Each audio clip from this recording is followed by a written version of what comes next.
Welcome to Destination History, where we tackle interesting, fascinating places and take a stroll through the history behind them.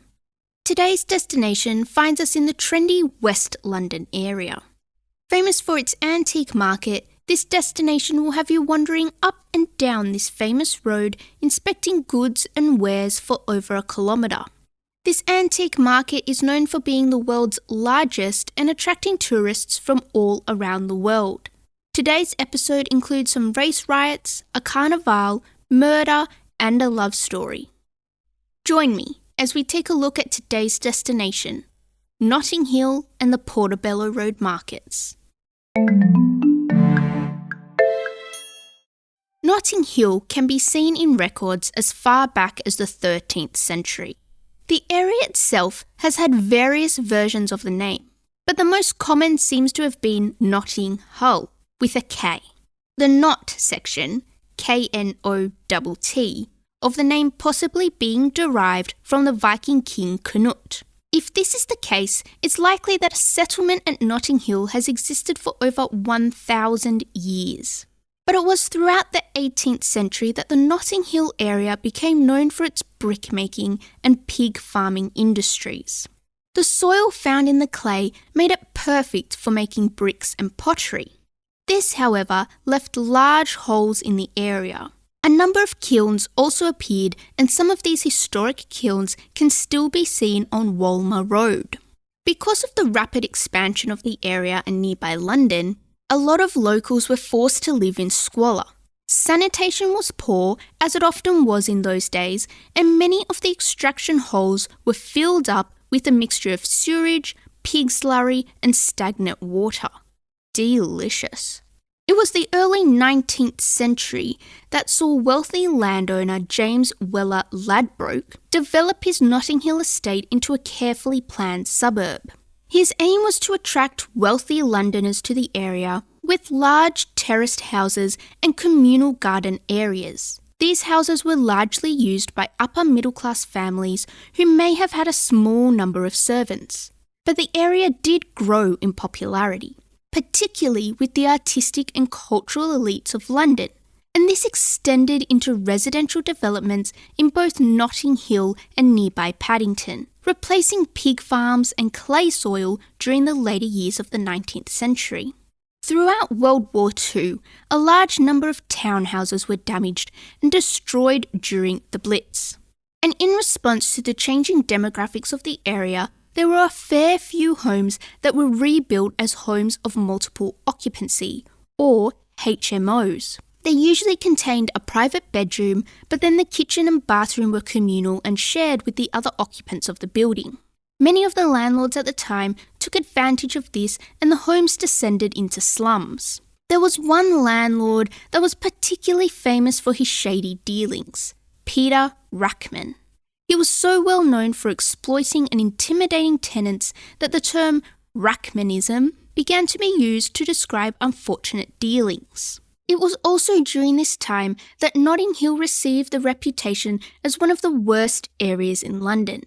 And it was just this reputation that ultimately helped to provide the conditions of rented housing across the country. It was the Notting Hill Housing Trust that was integral in shaping and supporting legislation designed to improve the standards of rented accommodation. After the war, Notting Hill saw a cultural heritage change when an Afro-Caribbean community began to develop in the area. Following the 1948 British Nationality Act, which allowed all Commonwealth citizens to settle in the UK, this meant many of Notting Hill's newest residents were from the West Indies region of the Caribbean. The newest members of the community found work in low-paid manual labour jobs, but this put them in direct competition with the white working-class residents of the area, who found themselves already experiencing poverty, exploitation from employers and slum landlords, creating the perfect conditions for tensions to flare. Tensions finally came to a head in 1958 when a small group of white youths attacked a white Swedish woman because she was known to be married to a black Jamaican immigrant. After the initial attack, the group's numbers surged and started to target West Indian homes in the area. fighting, rioting and general civil unrest spread throughout Notting Hill as black residents were forced to take to the streets to protect and defend themselves. The riots lasted roughly a week, and by the end over 140 people had been arrested. After the rioting had settled down, local residents and activists decided to hold a Caribbean carnival to celebrate Afro-Caribbean culture in the UK. The first carnival was held in St Pancras Town Hall and was even televised by the BBC as a way to improve race relations. After a couple of years, the Notting Hill Carnival became an annual event attracting thousands both from in and outside of the West Indian community. The Notting Hill Carnival is now the largest carnival in Europe, attracting over 1 million visitors each year. It wasn't until the late 20th century when Notting Hill started to see some gentrification. The area started to regain some of its popularity amongst the upper middle class, with many of the HMOs being converted back into large, single-occupancy houses. Notting Hill has also become known for having some of the highest house prices in the country. The Notting Hill area is well known as the home of the Portobello Road Market. But before the market, prior to 1740, there was originally a winding country path known as Green Lane. Green Lane led from the Kensington gravel pits at Notting Hill Gate up north to Kensal Green. The street took its name from the Portobello farm, which used to be in the area that is now known as Golborne Road. The farm was named after the Spanish town of Portobello in the Caribbean that was captured by the British in 1739. It was named in the memory of Admiral Vernon, who was the one who captured the town. These routes can still be found today through pub names such as Portobello Gold and Portobello Star, as well as the antiques arcade known as Admiral Vernon. For much of the 18th and 19th centuries, Portobello Road remained a simple country lane connecting the south to the north, but due to erratic development on and around the road, shops and markets started springing up in reaction to the area becoming a hub for the wealthy inhabitants of nearby Paddington. Residential development really started to take off in the Portobello Road area, with elegant terraces and crescents being built for wealthy people attracted to the district. The northern end of the road was the final part of the development. The catalyst for this was the opening of Notting Hill Station in 1864, now known as Ladbroke Grove, and was part of the new Metropolitan Railway, which is now the Hammersmith and City Line. And after World War II, the area experienced another influx of international residents. Until the 1940s, the Portobello Road Market was like many others in London. It mainly sold food and other essential items. Throughout the 1940s, more and more of the rag and bone men started selling their wares, and they were soon joined by other traders who specialised in bric-a-brac and antiques. Over time, the market began to be known for its antiques and was well established as an antiques market by the 1950s. Throughout most of the 20th century, Portobello Road suffered a lack of investment, and by the late 1980s, there was a large amount of gentrification. And Portobello Road went from being a run-down and shabby working-class district to being affluent, fashionable, and one of the most desirable areas to live in the capital, and this helped the population of the market, and even attracted Hollywood's elite in the Richard Curtis film Notting Hill. For those of you who haven't seen it, Notting Hill starred Hugh Grant and Julia Roberts and is said to have changed the name of the Notting Hill area forever by putting the suburb on the international map and boosting tourism and house prices. Scriptwriter Richard Curtis decided that Notting Hill would be the perfect place to set a transatlantic love story because of the real melting pot feel of the area. Rather than building a studio model of the area, many of the scenes were filmed on location, which meant that in order to get filming permission, hundreds of business owners had to be contacted to provide authorization. As part of the filming request, the producers offered to donate a small sum of money to each individual's nominated charity, meaning that over 200 British charities ended up receiving donations as a result of the filming. The main scenes were set in prime locations throughout Notting Hill. Will's bookstore, the travel bookshop, was on Portobello Road itself, and the iconic blue doorway that was Will's flat is along Westbourne Park Road. You may even be able to spot it if you wander down that way. Notting Hill has some other screen credits. These include when the Beatles filmed part of their music video, A Hard Day's Night, in the streets. Portobello Markets is also famous for Mick Jagger finding his famous red Hussar's jacket at I Was Lord Kitchener's valet, as well as unfortunately being the death place of Jimi Hendrix at the Samarkand Hotel in Lansdale Crescent. Taking a little sidestep, here are just a few of Notting Hill's most famous residents. As a mid-19th century wealthy landowner, James Weller Ladbroke began converting a large area of his estate into a luxurious suburb for London's middle classes. This attracted artistic, cultural and political elites from London. Poet, novelist and social commentator Thomas Hardy lived in the Westbourne Park area of Notting Hill when working for an architect in the 1860s. Supposedly, Hardy never felt at home when he was living in London because of the distinct social divides that could be seen throughout the area. Children's author Elizabeth Clarke had many of her stories turned into early television programs for children.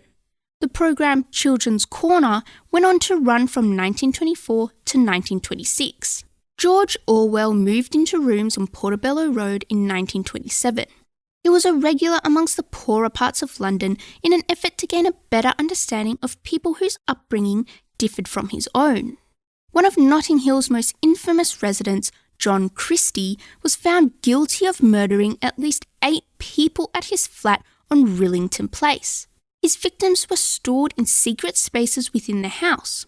Another man was wrongfully hung for the murders, and just in case you live in Notting Hill on Rillington Place and are thinking, "Just great, with my luck, I'm probably living in the murder house," fear not, dear friend, for the murder house was demolished along with the rest of the street for good measure. Carnival creator Claudia Jones obviously lived in Notting Hill and was even asked by the BBC to host the broadcast of the first celebrations. She's also credited with creating the UK's first West Indian newspaper.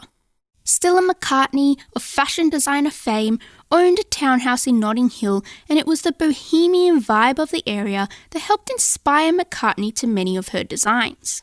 A controversial resident, as all politicians turn out to be, former British PM David Cameron lives in the North Kensington area. As leader of the Conservative Party in 2005, he was PM for 6 years, before the headache of Brexit started, and he resigned following the European Union referendum 2016, which 4 years on, they've only just figured out. Today, Notting Hill is divided up into a number of different areas, each with their own unique character and points of interest. Ladbroke Grove is one of the main roads forming the crux of the northern part of Notting Hill. Named after the wealthy landowner previously mentioned, Ladbroke Grove is one of the most diverse areas in Notting Hill. Most of the route of the Carnival passed through Ladbroke Grove, and it has a strong Slavic community.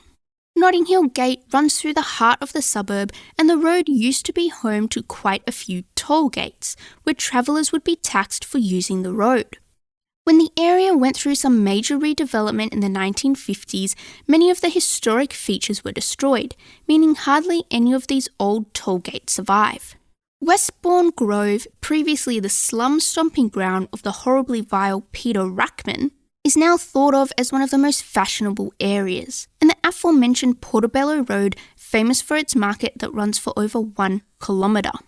Unfortunately, it must be mentioned that one of the worst disasters in the history of modern Britain took place in Notting Hill, the Grenfell Tower Fire. For those of you who aren't aware, the Grenfell Tower Fire was an apartment block that caught fire shortly after midnight on the 14th of June 2017, with flames consuming the upper stories of the building within minutes. 72 people were to die in the worst residential fire in Britain since the end of the Second World War. The anger-rendering thing is that the fire was entirely preventable. For years, the tenants had been complaining to the property management about the number of fire hazards. Their pleas were ignored. In the immediate aftermath, companies responsible for the management of the building came under fire. But as often does in these traumatic events, the community rallied around the survivors. The Notting Hill Methodist Church and the Al Manar Muslim Cultural Heritage Centre both played and continue to play a vital leadership role in supporting the survivors and bereaved families. The Grenfell Foundation was also established as a charity to support survivors. Today, Portobello Road is home to one of London's and even the world's most iconic and famous markets. Open Monday to Saturday, Saturdays are the main business days when all the stalls are open. Friday's also pretty busy with smaller markets running Monday to Thursday. While the market itself is still quite famous for its antiques, the influx of the affluent young can be thanked for exploding the fashion scene, with more and more stalls popping up selling a range of cutting-edge and vintage clothing. The road is packed with stores from Westbourne Grove all the way up and along Goulburn Road, across under the Westway and out to Ladbroke Grove. The Portobello Road Market is really several markets in one. Stalls offer everything from fruits and bread to posters, clothes, ceramics and music. The market does still retain its fresh food origins, and over time, 5 distinct sections of the market have formed. The 5 sections on where you can find them are second-hand goods along Goulburn Road to Westway, clothing and fashion in the Westway area, household essentials from Westway to Talbot Road, fruit, veg and other food from Talbot Road to Elgin Crescent, and antiques from Elgin Crescent to Chepstow Villas. 2015 saw the 150-year anniversary of Portobello Road Markets. It was also in 2015 that Portobello Road was set for redevelopment. The Trust was tasked with overseeing the modernisation of Portobello Green Arcade and Portobello Market Canopy. Boris Johnson, London Mayor at the time, pledged £140,000 towards the project, and it definitely divided opinion. The proposal outlined a mixed-use area with vintage stalls, possibly moved into modern units that mirror the inside of a Westfield. Protests and positions have at least put these major redevelopment plans on hold. Despite possible future redevelopments, Portobello Road remains one of London's most famous streets and continues to be one of London's must-see destinations. Although Notting Hill is generally classed as a prestigious and luxurious neighbourhood in Kensington and Chelsea, with its garden squares and traditional white stucco property features, Portobello Road has retained a distinct character and boutique charm that has attracted younger buyers into the market alongside city professionals and families. If you had fun and feel as if you learned something, give us a subscribe and a review. And even if you didn't learn anything or even like us, give that button a click anyway. You can find us by searching Destination History in all your major social media platforms, podcast providers, and Google. When you subscribe, you'll get an update for any new episodes coming your way, so you won't miss out on any exciting destination historical content. Don't forget to check out the related articles section and fill out that survey. You can find the link in the show notes or head on over to the website. As always, all links spoken about, images and resources used can be found on our website, destinationhistorypod.com. And if you have a building, place or area of significance that you would like to learn more about, drop me a line and I'll see if I can cover it in its very own episode here on Destination History. See you next episode.